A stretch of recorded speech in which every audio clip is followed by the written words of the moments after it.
Sébastien Mas, comment ça va? Ça va très bien, toi? Ça va super bien. Seb, ça fait plusieurs années qu'on se connaît. Hein? Oui, depuis 2010. C'est ça, ça fait déjà une bonne dizaine d'années. Tu es un vétéran de l'équipe de Remax Accès, avec l'équipe Como depuis combien de temps? Depuis fin 2011. Fin 2011 Ouais, aussi. ouais. Qu'est-ce qui t'a amené, toi, à vouloir être courtier immobilier dans la vie quand tu te ramènes en 2009-2010? Là? Hey, écoute, c'est des souvenirs qui sont loin. Par contre, je me rappelle, quand j'ai vendu mes maisons, tout simplement, j'avais un ami qui était courtier immobilier. Dans le temps, moi, j'étais dans les affaires, puis dans le fond, il venait me rencontrer souvent. Puis, il vendait ma maison, puis je disais, Colin, ça a l'air le fun de vendre des propriétés, le lien avec les clients. Puis, je trouvais que c'était un lien qui était proche. Donc, tranquillement, pas vite, on parlait ensemble. J'ai rencontré un autre courtier qui m'avait invité à aller travailler avec eux autres dans ces années-là, qu'on devait être en 2008-2007. Je pouvais pas. J'avais trop de travail pour pouvoir faire ça à ce moment-là. Donc, après ça, j'ai switché vers l'immobilier à la fin de mon ancienne carrière en me disant, là, je vais faire mon rêve. On va essayer ça, voir ce que ça Oui, parlons-en de ton ancienne carrière. Tu as été dans la restauration. Oui. Longtemps, hein? Puis on pourrait faire plusieurs capsules juste sur Oui. la restauration. D'ailleurs, on a une pensée pour tous les restaurateurs effectivement, qui ont subi le COVID des 2 dernières années. Oui, effectivement. La restauration puis l'immobilier, si tu avais un parallèle à faire entre les deux, qu'est-ce qui se ressemble peut-être dans ces deux métiers-là? L'énergie au travail, je vous dirais que c'est la principale parallèle que je vais mettre, c'est qu'il faut mettre de l'effort en restauration pour réussir. Car c'est un travail demandant au niveau du personnel, au niveau de la clientèle. C'est le même principe dans l'immobilier, sauf que le personnel, c'est juste moi. Ouais, c'est ça. C'est la grosse différence, mais il faut mettre la même énergie. On n'a pas le choix. La clientèle, il faut en prendre soin. Et puis dans l'immobilier, c'est exactement le mot pour avoir du succès, c'est de prendre soin de sa clientèle. C'est vraiment ça le gros lien que j'ai appris.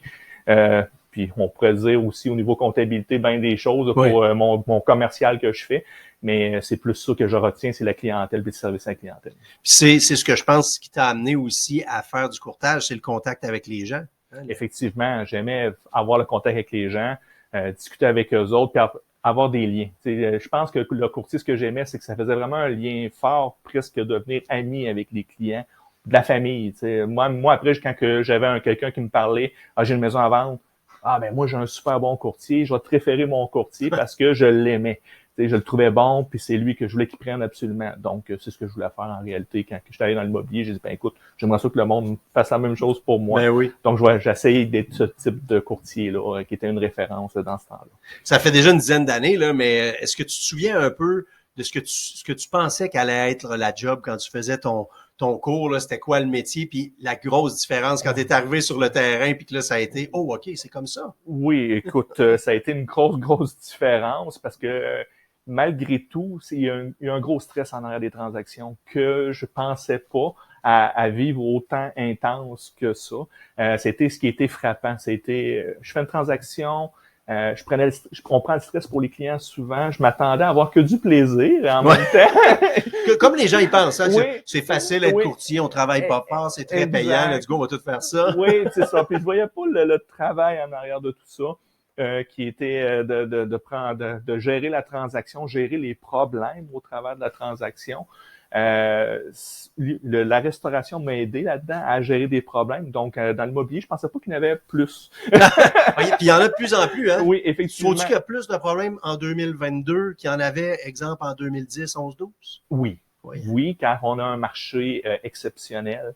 Je vois la différence parce qu'en 2011-12, on était dans un marché aussi qui était très, très bon en effervescence. Ouais. Mais là, l'effervescence est surdimensionnée par rapport à 2011-2012. Donc, on gère vraiment le stress des clients qui est énorme, autant du vendeur que de l'acheteur. Le vendeur, c'est un beau stress parce qu'il y a beaucoup d'offres d'achat. Les acheteurs, eux, ils n'ont plus de point de repère à savoir comment on peut payer une propriété. C'est de là qu'on intervient, nous autres. Puis même nous autres, les courtiers, on commence à travailler fort pour avoir des points de repère de notre côté aussi. L'expérience, une chance m'aide un peu là-dedans, malgré tout. Mais ça reste que c'est un marché particulier. Autant pour les vendeurs et les acheteurs et les courtiers aussi. Les courtiers puis tous les acteurs de l'immobilier, que ce soit les arpenteurs, les inspecteurs, les prêteurs hypothécaires. Depuis 2 ans, on le sait, c'est pas simple, c'est pas facile, tout va trop vite. On n'a pas le temps de se parler, de réfléchir un peu. Donc, c'est pas nécessairement simple. Ça ressemble un peu à la restauration, peut-être. Oui, effectivement. Tu sais, dans d'autres types de problèmes, mais ça reste qu'on est tous dans le rush. On est tous vite. Les transactions, faut visiter vite. Faut faire des offres vite. Faut réfléchir vite au prix. Puis là, après ça, faut avoir un arpenteur vite, un notaire. Donc, ça vient c'est malsain comme environnement. Ouais, effectivement. C'est malsain. Par contre, je crois qu'on s'en va vers les beaux jours sous peu. On va revenir peut-être à l'équilibre. Exactement. Pas juste un marché équilibré, mais l'équilibre dans la vie, parce qu'en ce moment, effectivement, il n'y a pas d'équilibre. Exactement. C'est ça. Je reviens à ton passé de restaurateur. Ce qui t'a vraiment fait là, décrocher de la restauration, je pense que c'était la gestion de personnel, un peu, tu l'as dit. Oui. Comment tu trouves ça à être un peu ton propre patron? Parce que c'est pas facile pour tout le monde d'être son propre patron. Y a-tu un bon côté, un mauvais côté? Comment tu fais pour le matin dire, ben là, c'est moi qu'il faut qu'il se décide à le faire, là. Il y a personne d'autre qui va le faire pour moi. Effectivement. Ça, je pense que ça va à chacun la personnalité du courtier. Parce qu'être son propre patron peut être aussi un peu un cercle vicieux, c'est-à-dire que si on se donne pas le coup de pied un coup de pied à bonne place, exactement, pour pouvoir partir la journée puis dire faut que je travaille, faut que j'aille chercher la clientèle, faut que je me fasse une routine. Trop facile de pas la faire puis de rester chez nous puis de procrastiner. Moi, j'ai été chanceux. J'étais un très compétiteur dans la vie, donc en partant, mon objectif, c'est toujours d'aller atteindre des niveaux des autres courtiers qui performent. Je me suis toujours fié en regardant d'autres courtiers en disant, ben gars, lui, il est très bon. Comment ça qu'il fait plus de travail que moi? Qu'est-ce qu'il fait bien? Qu'est-ce que je pourrais aller chercher là-dedans? J'ai plusieurs anciens que je me suis fié, que je leur dis merci aujourd'hui, je les regarde aller. Ça te force à travailler. Ça te force à travailler. Mais c'est le secret. Dans l'immobilier, il n'y en a pas de miracle. Si tu travailles pas, tu réussiras pas. Définitivement. C'est vraiment ça. Puis il faut travailler pour ses clients, puis faire des beaux suivis. Donc, ça prend du temps. Puis avec le temps, on vient déborder aussi. Oui, on vient déborder, effectivement. Qu'est-ce qui est le plus gratifiant pour toi dans le processus transactionnel? Pas juste dans le sens que c'est à la fin quand la maison est vendue, mais c'est quoi qui est le plus gratifiant dans ton travail? Dans mon travail, c'est l'appréciation de mes clients, les commentaires. Puis plus que ça va avec les années, plus que j'en ai, puis je trouve ça le fun. Un client comme la semaine passée me dit, écoute, Sébastien, je te fais confiance, les yeux fermés. Quand un client te dit ça vraiment sincèrement, ça fait vraiment chaud au cœur. Première des choses, puis on se dit, OK, je fais bien mon travail. Ça vient de donner la tape dans le dos que tu as besoin. Ça arrive souvent. Prenez mon courtier, parce que je marche que sur référence. Moi, j'ai la chance d'avoir ce type de travail-là maintenant. Ça n'a pas toujours été comme ça. Non, exact. Maintenant, je vais dire maintenant, j'ai plus besoin de travailler en sollicitation. Mais déjà, quand tu es arrivé, tu connaissais quand même beaucoup de monde. Exactement. Tu arrivé avec un bon bagage.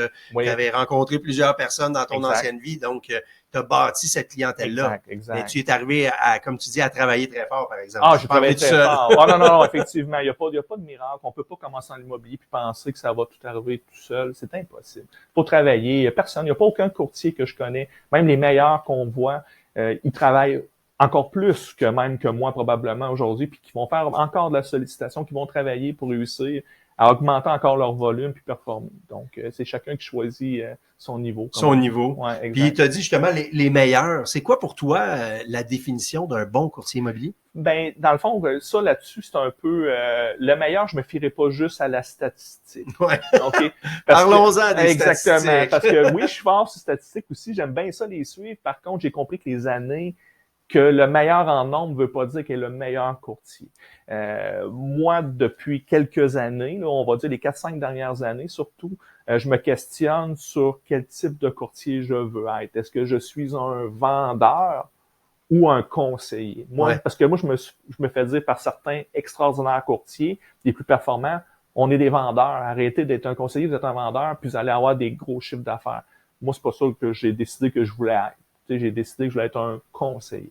Donc, quand que je fais un offre d'achat, soit avec un client, je fais comme j'achetais ma maison, puis 2, je prévois pour lui qu'il n'y ait pas de problème plus tard avec ça. C'est difficile dans le marché d'aujourd'hui. Oui, effectivement. Très, très difficile. Je suis probablement un courtier qui est plus affecté à cause de cette mentalité-là.